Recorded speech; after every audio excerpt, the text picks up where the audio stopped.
ખાસ કરીને નામદાર કોર્ટનું અમે આભાર માનીએ છીએ. કુદરતના ઘરે દેર છે પણ અંધેર નથી, એ વાત આજે સાર્થક થઈ છે. નામદાર કોર્ટે આજે અમને ન્યાય આપ્યો છે અને 40 વર્ષના સમયગાળામાં જે કોર્ટે અને જે અમને કોર્ટમાં ધક્કા ખાવા પડ્યા છે, આજે અમને એવો અહેસાસ થાય છે કે અમને ન્યાય મળ્યો છે. કચ્છના અબ્દુલ્લા હાજી ઇબ્રાહીમ મંદરા કે જેઓ ઇબલા શેઠ તરીકે જાણીતું નામ હતું, તેના ચકચારી એવા કેસમાં ભુજની નીચલી અદાલતે કચ્છના તત્કાલીન પોલીસ વડા કુલદીપ શર્માને દોષિત જાહેર કર્યા છે. પિતાને થયેલા અન્યાયની લડતમાં અંતે ન્યાયની જીત થતા એમના દીકરા એટલે કે ઇબલા શેઠના દીકરા ઇકબાલ મંદરાએ અદાલતના પ્રાંગણમાં પેંડા વેચીને ખુશી વ્યક્ત કરી. અદાલતે કુલદીપ શર્માને 3 મહિનાની કેદ અને દંડ ફટકાર્યો છે. કુલદીપ શર્મા જ્યારે કચ્છના પોલીસ વડા હતા ત્યારે ઇબલા શેઠને પોતાની ઓફિસમાં અપમાનિત કરવા બદલ તેમની સામે કેસ કરવામાં આવ્યો હતો. 41 વર્ષની લાંબી લડત બાદ આ ચુકાદો આવ્યો છે. ઇબલા શેઠ હવે આ દુનિયામાં નથી, તો બીજી તરફ 2 આરોપીઓ પણ ગુજરી ગયા છે, જ્યારે કુલદીપ શર્મા અને ગિરીશ વસાવડાને દોષિત જાહેર કરવામાં આવ્યા છે. ત્યારે જાણીએ કે આ ઇબલા શેઠ કોણ હતા અને કુલદીપ શર્મા સાથે શું અણબનાવ બન્યો હતો. નમસ્કાર, તમે જોઈ રહ્યા છો વાઇબ્સ ઓફ ઇન્ડિયા અને મારું નામ છે ઇમરાન. વાત છે ઇબલા શેઠની, તો આજથી 14 વર્ષ પહેલા ઇબલા શેઠે એક અખબારને ઇન્ટરવ્યૂ આપ્યો હતો અને તેમાં દાવો કર્યો હતો કે રાજકીય રીતે મારો લાભ ઘણાએ લીધો છે, મને ભલે ગુનેગાર બનાવાયો છે પણ મારી સ્લેટ એટલે કે પાટી કોરી છે, મારા પર થયેલા કેસ કિન્નાખોરીનું પરિણામ છે અને કુલદીપ શર્માએ અંગત દુશ્મનાવટ રાખીને કામ કર્યું છે. આ શબ્દો કચ્છના એક અતિ ચર્ચાસ્પદ અને જેને કુખ્યાત પણ કહેવામાં આવતા તેવા એક શખ્સના છે. એ શખ્સ એટલે અબ્દુલ્લા હાજી ઇબ્રાહીમ એટલે કે ઇબલા શેઠ. આ ઇબલા શેઠનું નામ આવતા કચ્છમાં લોકોના કાન સરવા થઈ જતા અને અંદરો અંદર ચર્ચા થવા લાગતી કે ઇબલાના નામે કેટલાય કેસ છે તે કુલદીપ શર્માની સામે બોલે એ સાચું થોડું મનાય. ભલે તે દાણચોરીમાં સંડોવાયેલો મનાય, પરંતુ ગરીબોની મદદ કરતો, અરે અબડાસામાં તો તેના નામનો સિક્કો પડતો. આવી બધી વાતો ઇબલા શેઠને લઈને લોકોમાં વર્ષોથી થતી આવી.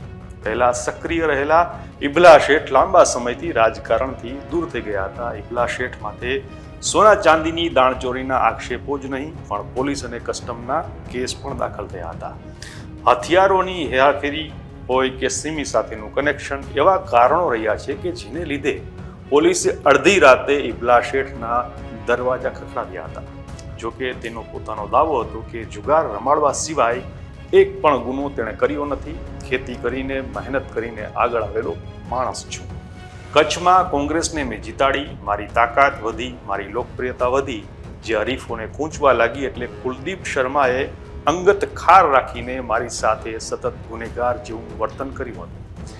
એવા દાવા આ ઇબલા શેઠે ભૂતકાળમાં કર્યા હતા. હવે વાત કરીએ આજે જે બનાવને લઈને ચુકાદો આવ્યો છે, તો એ ઇબલા શેઠને પણ તત્કાલીન ડીએસપી કુલદીપ શર્માએ માર મારી હોવાનો બનાવ ભૂતકાળમાં બન્યો હતો. ત્યારે કુલદીપ શર્મા સામે શું વાંધો હતો, એના જવાબમાં તેણે કહેલું કે મને વાંધો નહીં પણ એને હતો. વર્ષો પહેલા અમારી કોમનો એક છોકરો દારૂના ધંધામાં પકડાયો હતો. તેને પોલીસે વધારે પડતું માર માર્યો હતો અને અહીંથી તો તેને છોડાવ્યો, પણ પછી એ સમયના ધારાસભ્ય ખરાશંકર જોશીને લઈને અમે બધા રજૂઆત કરવા ગયા. તે સમયે કુલદીપ શર્માએ કહ્યું કે ઇબલો શેઠ હોય તે બેસે, બાકીના બધા જાય.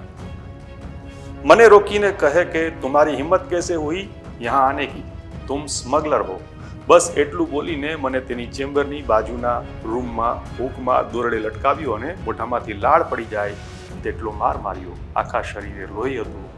મને પાણી ન આપવું તેવી સૂચના સ્ટાફને આપી હતી. ત્યારબાદ મારો એક ઓળખીતો મને રિક્ષામાં નાખીને દવાખાને લઈ ગયો.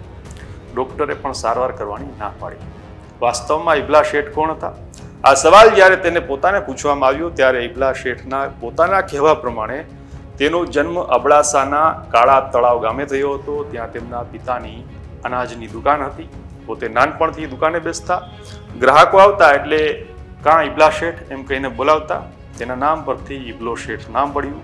પોતે કહે છે કે હું જુગારમાં એકો હતો અને મેળામાં જુગાર રમાડતો ખરો.